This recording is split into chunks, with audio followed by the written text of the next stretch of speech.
Buenos días. El día de hoy les vamos a hablar sobre las estrategias de lectura que plantea Isabel Solé.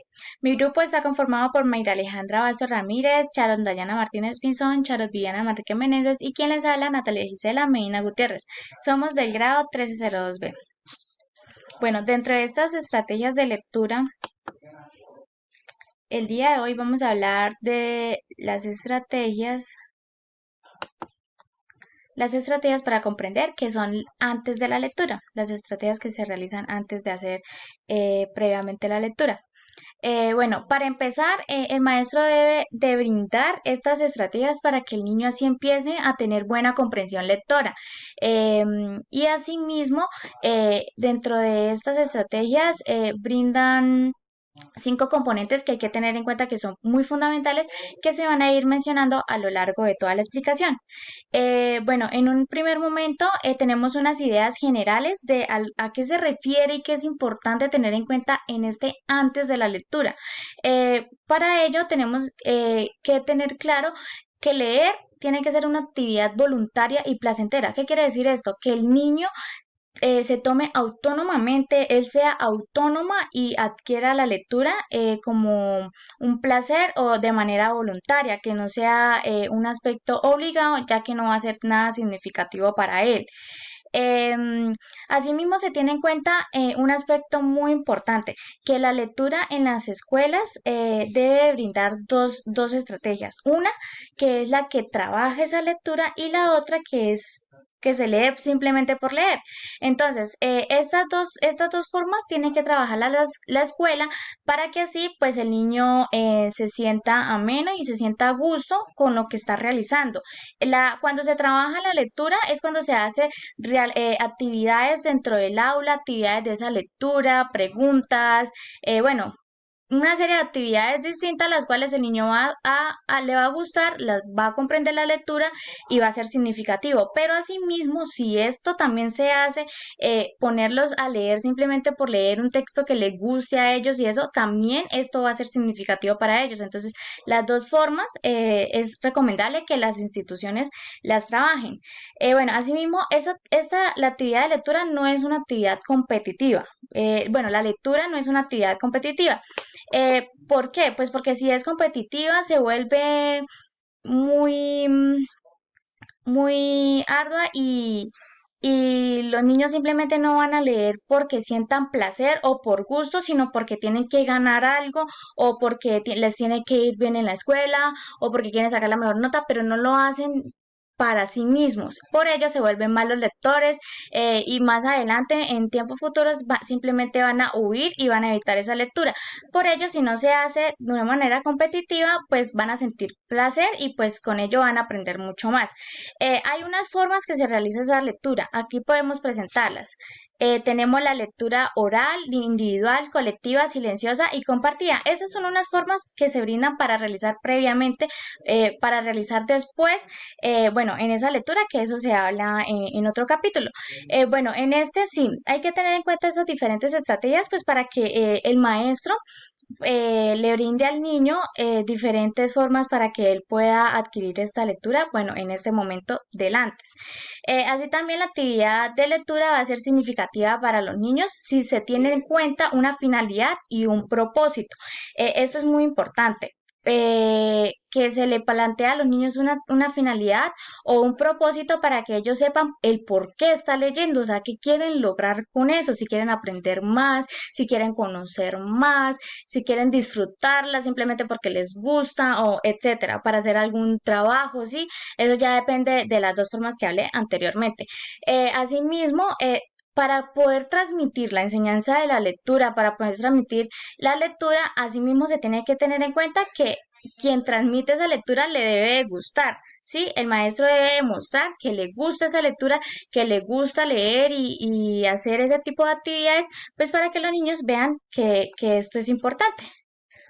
Bueno, asimismo tenemos la motivación para la lectura. En esta motivación para la lectura tenemos en cuenta cuatro aspectos muy importantes.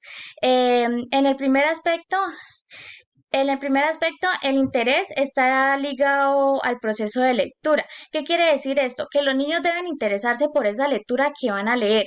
¿Por qué? Porque si el niño no está interesado, no va a tener motivación. Y para que tenga ese interés, tienen que ser textos no conocidos.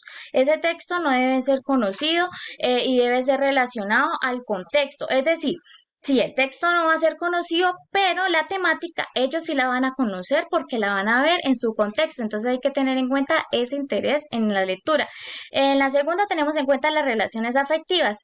El niño tiene que sentirse a gusto, como ya lo he venido mencionando, y tiene que sentir placer al momento de leer. Asimismo, al relacionarse con los demás, darse cuenta que el maestro también esté involucrado dentro de la lectura que ellos mismos hacen, así mismo sus compañeros.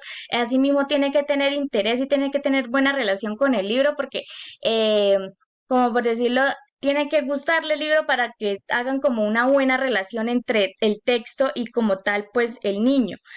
Autónomamente el niño inicia la lectura. Sí, esto es importante. El niño debe que sí mismo motivarse. Aquí ya el maestro no es el que dice, bueno, vamos a leer tal cosa. No, aquí el maestro se queda callado y el niño es el que propone, bueno, vamos a leer en tal página o vamos a leer tal cosa, ¿sí? El niño aquí se está dando cuenta, bueno, nos podemos dar cuenta que el niño acaba de tener motivación. Y finalmente tenemos que el niño debe entender que él es capaz de leer. Esta motivación para la lectura, el niño debe darse cuenta que él puede, así sea una lectura difícil, una lectura complicada, etcétera, el niño debe darse cuenta que él es capaz de leer, él puede hacerlo por más difícil que sea, se le da una buena motivación. Nosotros como maestros debemos realizar eso, darle buena motivación a los niños antes de la lectura para que ellos así se motiven a realizarla con diferentes estrategias que se trabajarán en otro capítulo más adelante de las estrategias de Isabel Soler. Buen día. Voy a continuar con la exposición hablando acerca de los objetivos que son planteados por el maestro hacia el estudiante al momento de realizar alguna lectura. Estos objetivos son variados.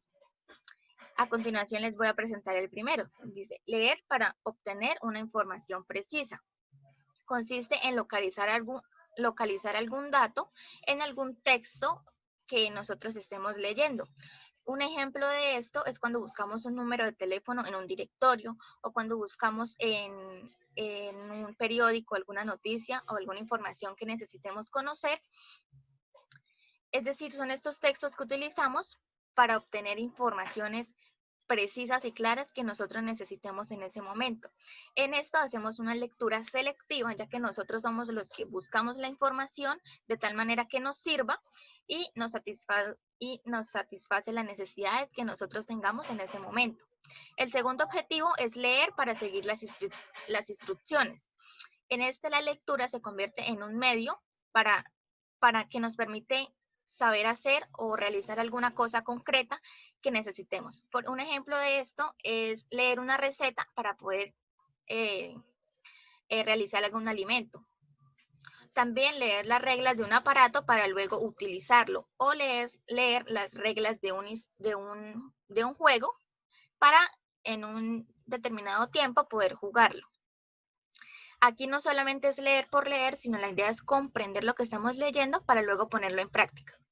El tercer objetivo es leer para obtener una información de carácter general.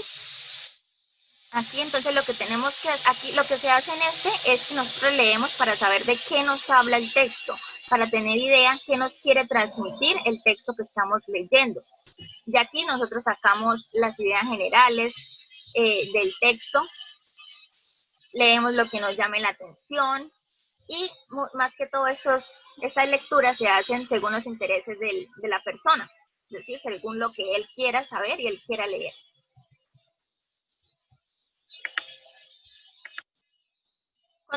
El siguiente objetivo es leer para aprender. Este sí ya consiste en poder ampliar nuestros conocimientos previos o aquellos presaberes que ya traemos a partir de la lectura que hacemos de un texto. Esta lectura es lenta y repetida varias veces en caso de que no sea comprendida por el lector. El lector en este objetivo realiza esquemas, realiza gráficos, toma apuntes, toma diferentes notas, relee nuevamente si no ha comprendido lo que está leyendo, porque lo hace para él adquirir un nuevo conocimiento y potenciar así lo que él ya trae, el conocimiento previo que él ya trae. El siguiente objetivo es leer para realizar un escrito. En este, la lectura se hace como un instrumento de trabajo que utilizamos para luego poder nosotros perfeccionar el escrito que estamos realizando. Por ejemplo, una cosa muy diferente es usted escribir para usted misma y leerlo usted, porque usted se va a entender que una muy diferente es leer, es escribir para otra persona. Entonces, lo que hacemos es leer, o sea, leer lecturas que nos ayuden a poder mirar nuestros escritos propios que tenemos de tal manera que sean entendibles y comprensibles para las personas que lo leen, para el lector. Y por último, tenemos el leer por placer. Esto sí ya es algo más personal. Esto sí ya el lector lee tantas veces quiera, lee los libros que él desee leer porque le genera placer, le genera alegría y es algo que le genera satisfacción al hacerlo.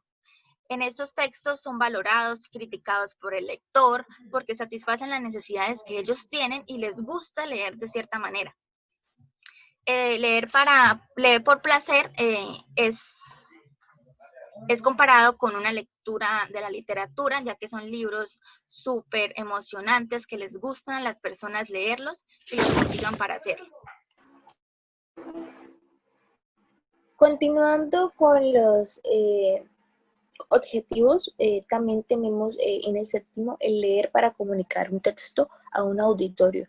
Es importante que en el momento al querer presentar una lectura, la persona que lo vaya a realizar, el estudiante, el profesor, bueno, el que sea, tenga en cuenta que debe leerlo anteriormente y saber lo que quiere decir el texto para poder expresarlo y que las personas que escuchan esta lectura se puedan conectar con ella y entender y comprender lo que la persona que lee quiere mostrarles. Este tipo de textos se ven reflejados en conferencias, en entrevistas, también se ven en diferentes contextos como leer una poesía para una audición, entre otras. En el octavo encontramos el leer para practicar la lectura en voz alta. Bueno, es importante también que en el momento en el que leemos, utilicemos la lectura en voz alta para reflejar que lo que leemos lo estamos comprendiendo, pero también, bueno, y también que otras personas nos escuchen, pero teniendo en cuenta el tono de voz, que sea alto, también que podamos utilizar los signos de puntuación en el momento en el que debemos parar, hacer alguna pausa para retomar la lectura, entre otras. También es importante poder comprender lo que acabamos de leer. En el noveno nos hablan de leer para dar cuenta de que se ha comprendido el texto.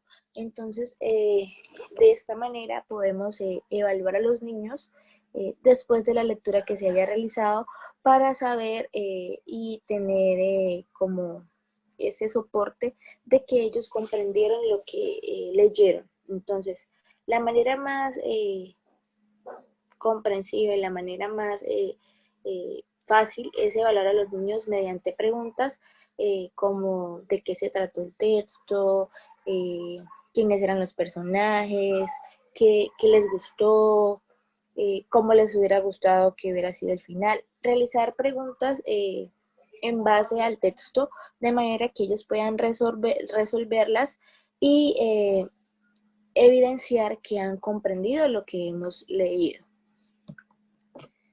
Bueno, en la activación de los conocimientos previos, había una parte muy interesante de la lectura en la que nos hablaban de que, bueno, aquí nosotras lo citamos y dice, la gracia no estriba en saber lo que dice el texto, sino en saber lo necesario para saber más a partir del texto. Cuando un escrito un escrito ya es conocido, el lector no tiene que hacer ningún esfuerzo para comprenderlo. Si el texto está bien escrito y si el lector posee un conocimiento adecuado sobre él, tiene muchas posibilidades de poder atribuirle significado. ¿Qué quiere decir esto? Que es importante que los textos que vayamos a realizar con los niños sean textos que llamen su atención, que sean interesantes y que tengan un propósito como el poder utilizar estos conocimientos que ellos ya han adquirido.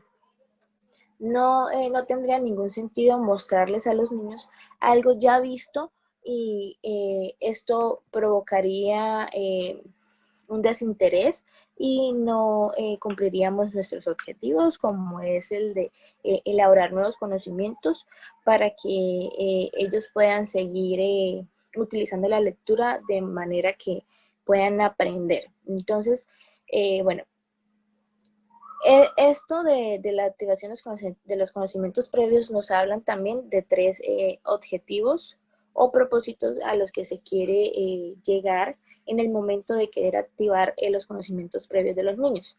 El primero es dar información general sobre lo que se va a leer. Es importante que el maestro anticipadamente o antes de realizar un nuevo tema de incorporarse con los niños a las nuevas estrategias de lectura o lo que vayan a realizar, él debe mostrar qué es lo que van a realizar, qué temas van a ver, cómo los van a ver, qué actividades van a realizar, si si lo van a hacer en grupos, cómo lo van a realizar entre todos. La intención es que ellos puedan hacerse una idea de sobre qué van a ser estos temas, cómo los van a trabajar. En el segundo es ayudar a los niños a fijarse en determinados aspectos del texto. Bueno, esta nos habla también de que pues, es importante que se le muestre a los niños la estructura que hay entre el texto que acaban de leer o que van a leer. ¿Qué son las cosas que podemos notar durante la lectura? Cómo viene escrita, si viene en negrilla, si viene en cursiva, si hay subtítulos, si hay títulos, si hay dibujos. Todas estas cosas importantes que nos muestran en el texto y que los niños a medida que van avanzando la lectura van identificando. Y la última, animar a los alumnos a que expongan lo que conocen del texto.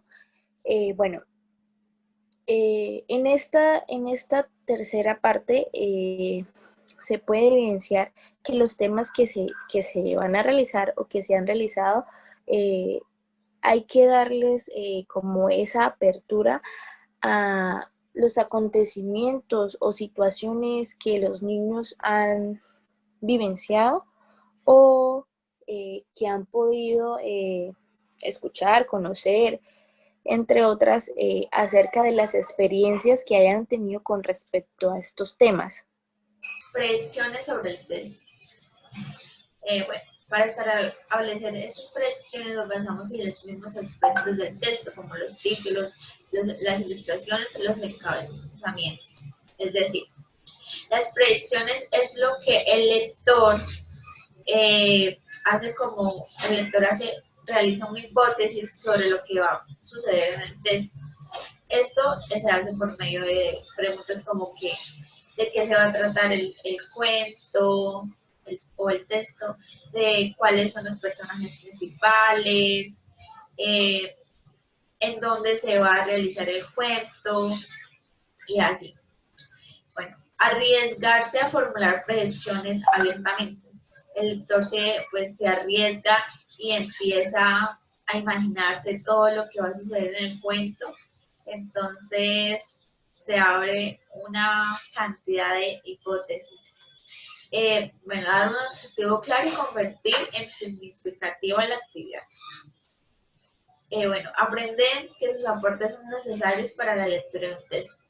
Esto es muy importante porque Esas predicciones mantienen al lector activo, interesado en la lectura, en lo que va a pasar, ya que las preguntas se hacen antes de que comience la lectura, durante, para que el lector mantenga ese interés por la lectura. Bueno, la generación de preguntas. Cuando los alumnos plantean preguntas pertinentes sobre el texto, no solo están haciendo uso de conocimiento previo sobre el tema, sino que tal vez sin proponérselo se hacen conscientes de lo que saben y de lo que no saben acerca del tema. Un ejemplo, el cuento se va a tratar del bosque y en la portada está el bosque y los animales. Entonces los niños se imaginan que como en ciencias naturales han visto eso, o sí, o han ido con sus papás también en el contexto, han visto, sí, todo eso. Entonces se imaginan que el texto va a tratar de, no sé, la selva, el zoológico. Las preguntas mantendrán a los lectores pues absortos en la historia, lo que contribuirá a mejorar su comprensión. Las preguntas que deben generarse deben resultar acordes con el objetivo general del texto. Nosotros, los que vamos a narrar las preguntas, son nosotros los profesores y la persona que va a narrar la historia, el texto, no se puede salir del tema, no puede hacer preguntas incoherentes, ¿sí?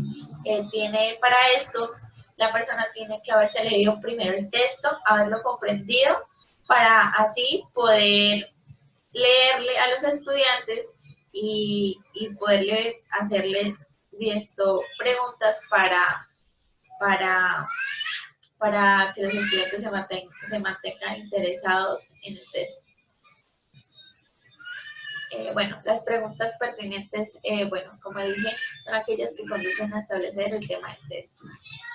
Los estudiantes podrán plantear sus propios interrogantes. Bueno, los estudiantes se emocionan mucho, entonces empiezan a plantear hipótesis antes y durante el texto. Empiezan a decir, bueno, profe, en el texto yo creo que la niña iba a pasar por esto, o el oso se cayó y no puede encontrar a su mamá, o que la niña se perdió y se quedó así.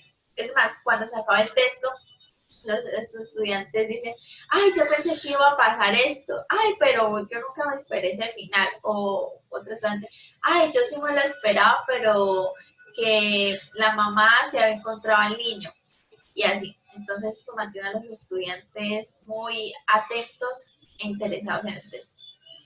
Bueno, las conclusiones es motivar a los niños, actualizar el conocimiento previo,